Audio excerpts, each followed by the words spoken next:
Welcome aboard the Boat Buyer's Secret Weapon podcast, where we're dedicated to helping first-time and experienced boaters find the right boat at the best price and ensure all boaters have years and years of happy boating fun because life truly is better on a boat.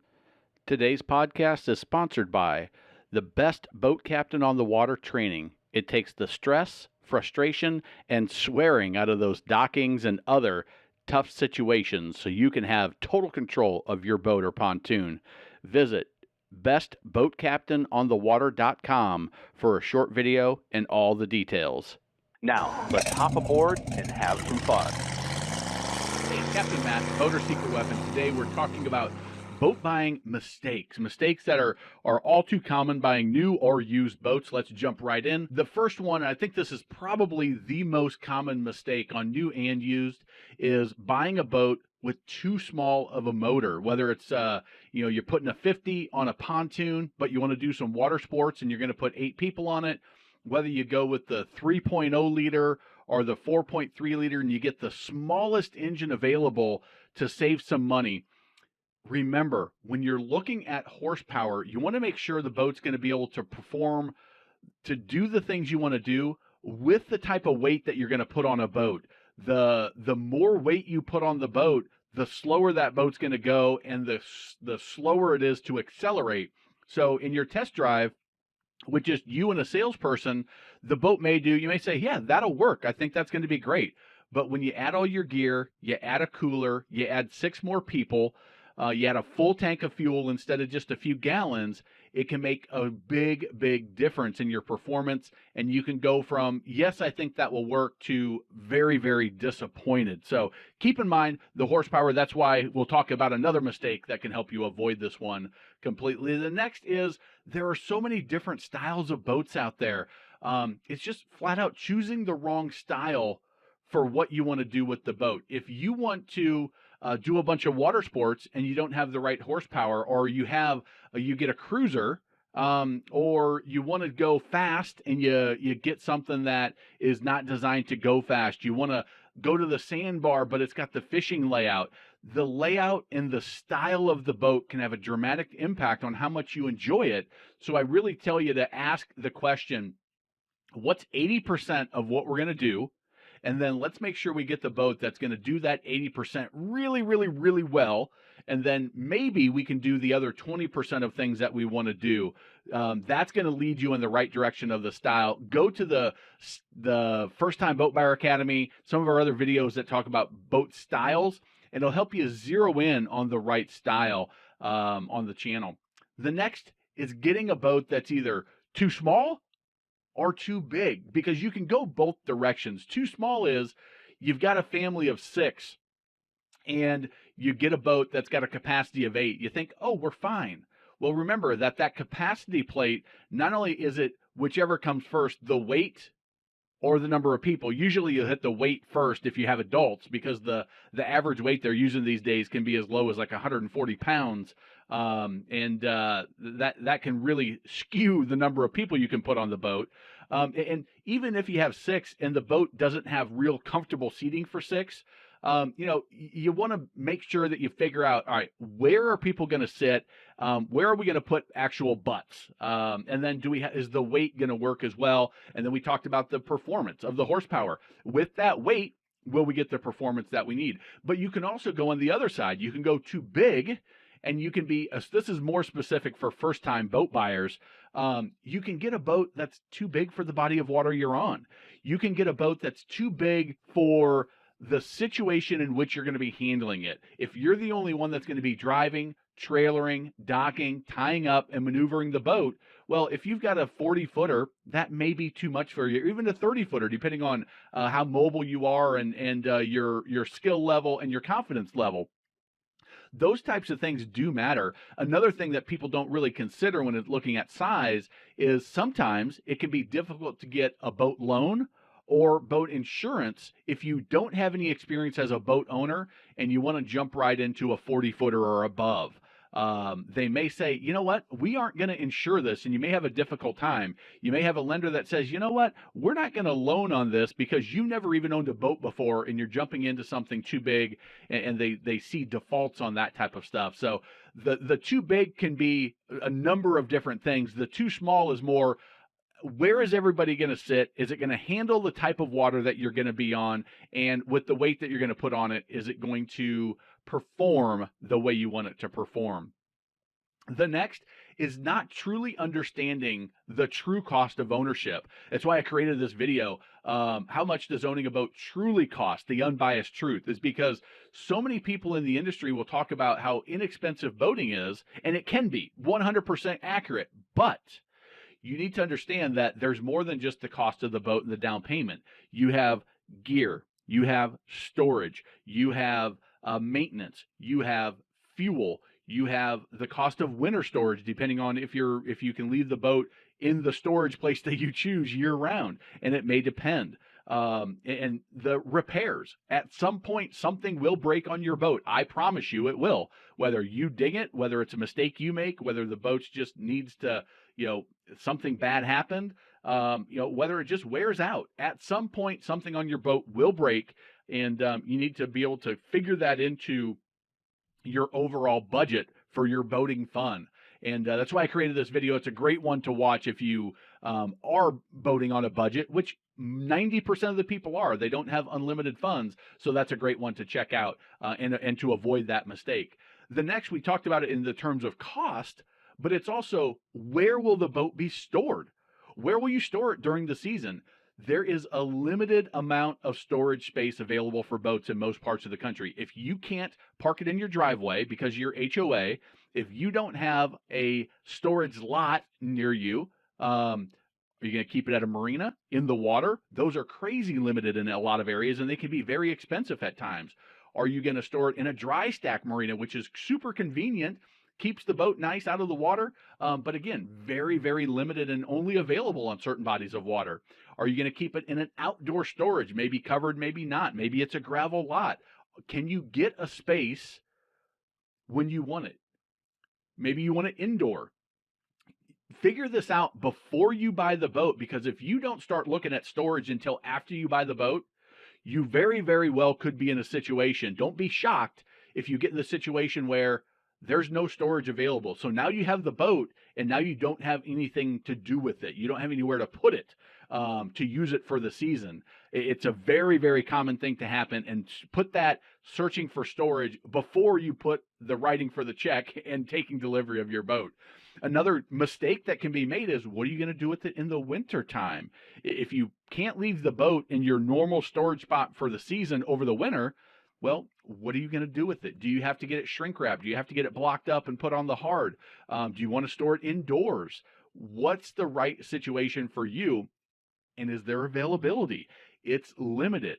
The boating world, the capacity to deliver the services in boating is oftentimes less than the need of the consumer. So not enough storage for dry storage and during the season, not enough winter storage in the outside or inside in certain situations, not enough technicians to do the works on the boat. There's a lot of those issues going on. So you want to think about that before you buy your boat and address them. The next is just not inspecting your used boat well enough. Thinking it's like a car where I'll do a quick little test drive. If everything's good, we're good to go.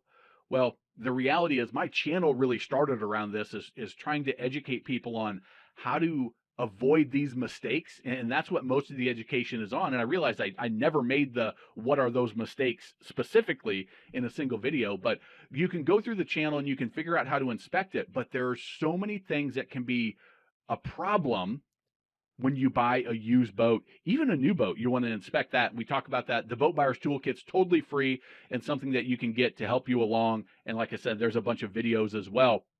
But that can be a very big mistake, is not thoroughly inspecting the hull, the components of the boat, the motor, the drive, the lower unit, the trailer. All of those things make a difference. Okay. Next, we have not doing a sea trial or a demo or a test drive, whatever you want to call it. This is for new and used boats. Not going through the process of actually putting that boat in the water and running it for a good 20 minutes, going through the demo checklist that's in that free toolkit. I've got a video on this. We talk about it in the First Time Boat Buyers Academy, making sure that you find all the issues that may come with that boat by putting it in the water, because you will find things that you can never ever find unless it's floating in the water and being run under a load, which means actually pushing that boat through the water, hitting rough chop, making turns, accelerating. You can find out, do you have enough horsepower? Put the right amount of weight on the boat. What's it going to go? Put the number of people on. It feels different in the water than it does when you're sitting in the driveway or in a showroom floor in the dealership or at the boat show. It feels different in the water, and a boat that seems this is plenty big can get really small when you're in the water. You can also hear mechanical issues, leaks. You can find system issues where you can't run the live well or the freshwater pump or the ballast tanks or some of those things that you just have to be in the water to run to see if they're working. And that's why it's really, really important to put that boat through its paces on the water. The next is a regret buying from the wrong dealer. I did a whole video on regrets, and this is one that I put in there because buying from the wrong dealer can be a major mistake that people make, because it's not like a car where it's very robotically built and they can churn out hundreds of thousands of cars a month with minimal defects. In the boating world, the boats are very much handmade, which means that there are mistakes made, that there are little things that need to be corrected after the boat's completed and delivered, and maybe even after you run it for a couple of months or 6 months or a year. And having a dealer that's local, that you can easily get to, probably need to bring the boat to them, that has good service after the sale, that's going to take care of you, that's going to be responsive, that's going to be wanting to give you the best ownership experience, not just to sell you the boat, but to actually give you a great ownership experience. That dealer is critical. And it's one of the biggest regrets that people have, is that after they buy the boat, they have problems with the dealer, problems that probably could have easily been figured out before they bought the boat. So the next, and this is specifically for pontoon buyers, but you buy a pontoon and the pontoons are too small. What happens is, I do a whole video on this in my pontoon versus Tri-Toon video, and the problems with with Tri-Toons. We talk about the size of the tubes themselves. These are 23-inch pontoons. When you put any weight on them, if you see how far they sink down in the water, they don't have the same level of buoyancy as if that was a 25-inch tube, and they're now do 27 and even 29-inch tubes. For me, the 25-inch tube is pretty good for most applications. Some applications, the 27 is right. But think about how much weight you're going to be putting on the boat, how much weight you're going to have in the boat with gear and the motor and fuel and batteries and all of that stuff. And be aware that if you go with too small of tubes, you reduce your buoyancy, which is going to reduce your performance. And at a certain point, it's going to become difficult to run in choppier water. So that size of the tube is a big mistake that people make, that they don't realize that, oh, this tube is smaller than other tubes that I can get. Typically on a little bit older pontoons and cheaper pontoons that you'll find that. Now, this is a surprise for some people, and it is the trailer. When you buy a boat, you're so focused on the boat itself, you're focused on the motor, and the trailer can sometimes be an afterthought. And a lot of people will say, I'm going to save some money on the trailer. I'm going to save money on the trailer, and I'm going to it's right on the cusp. Should I go with the next size up? Well, that's an extra $1,500. So I'm going to go on the cheap end of the trailer and save some money there. I encourage you not to do that if you're going to trailer your boat for any distance and any amount of time. It can make it very unsafe. And if you have a trailer issue, a boat that's broken down on the trailer is something that's very, very difficult to deal with. I've got 2 videos on V-Haul fiberglass boat trailers and pontoon trailers. I encourage you to check those out, how to inspect it, how to make sure it's the right size. There's some telltales, there's some tagging, some way they label trailers. And also you can just see by this one that where these bunks end and where the transom of the boat is tells me that this trailer is way too small, and it could potentially cause issues with the transom on the boat, the back end of this boat. Triple axle, double axle, single axle. I encourage you, if you're on the cusp, go to the next size bigger. You're going to be safer. You're going to be happier over the long haul. And that extra money is money well spent on the trailer. So don't forget about the trailer. Also, don't forget about the trailer if you're buying a used boat. Again, you get so focused on the boat itself and the motor, and the trailer is just an afterthought. Yes, it has a trailer. Good. Well, yes, it has a trailer, but make sure that trailer is not going to break down on you when you're towing that boat to your favorite boat launch. You've got to check, is there rust? Is there corrosion, especially on your leaf springs? Do the lights work? Is there, there's been corrosion and rust that will snap a tongue, snap an axle. All of those things can and do happen. And you want to make sure that you don't just say, yes, we have a trailer and leave it at that. You want to make sure you inspect that trailer, preferably while you're doing your on-water demo, your sea trial, when that boat is off the trailer. You can get to see everything a little bit better. You can see that axle. You can climb around. You can get to spaces that it's more difficult when the boat's sitting on. And again, watch those trailer videos. They're really, really good. The next mistake is coming to financing. If you're going to finance your boat, getting the right financing can be the difference between spending more money on the exact same boat, everything, versus saving some money or saving some cash flow, whatever's most important to you. So watch this, how to find the best boat loan, because it varies for everybody, but it can be a major mistake that people make. They choose the wrong financing source, and then they end up paying more for the boat that they negotiated down and got the lowest price on, but because they didn't get the best financing, because they didn't know what to look for, they overpaid there. Same thing with insurance. This is more about your actual protection, buying the boat, and then just putting it on your homeowner's policy. Oh, we've got Allstate, we've got State Farm. I've got my homeowners is with State Farm, but not the boat. The boat needs to go, in my opinion, to a marine insurance specialist, somebody that just does marine insurance, and preferably the type of boat that you're buying. I've had story after story, even people that I know that have had issues with their boat insurance because they did it through their homeowners because it was just easier. It's only one check. And next thing you know, they have a claim and they're wishing they would have taken my advice and gone with a marine insurance provider for a number of reasons. Watch that video. It's really good. And you'll definitely learn something, and you'll definitely probably save money on your insurance and get better coverage if you go with the advice that we give there. The next mistake is people just flat out overpay for their boats. They pay too much. We're coming out of the pandemic, and we'll see where prices go. But even in the heart of the pandemic, when boats were going for, multiple offers, and people were outbidding people that are already scheduled to take delivery of the boat, and dealers were jacking up prices even over MSRP in some situations, and yet there were still people that were able to negotiate a better deal than what they initially thought they could get with this magic money saving method. You can learn more about that at boatersecretweapon.com/save. It's a negotiation technique that works with dealers and private sellers. There's also 6 additional negotiation techniques to use with dealers specifically. Use that to your advantage and don't overpay. It's a major mistake that most people make. Most people pay too much for their boat, and with this information, you can actually save some money and ensure you get a good dealer. Let's pull up the anchor and run this podcast back to the docks. We'll be back again with another helpful and fun episode next time. If you'd like to be a guest on the podcast, visit boatbuyerssecretweapon.com/guest, and I'll help offer insights into your boat research and shopping experience. Also, we'd appreciate it if you took just 2 minutes to rate and review this podcast on Apple, Spotify, or wherever you get your podcast. It helps others find us so we can help more boaters.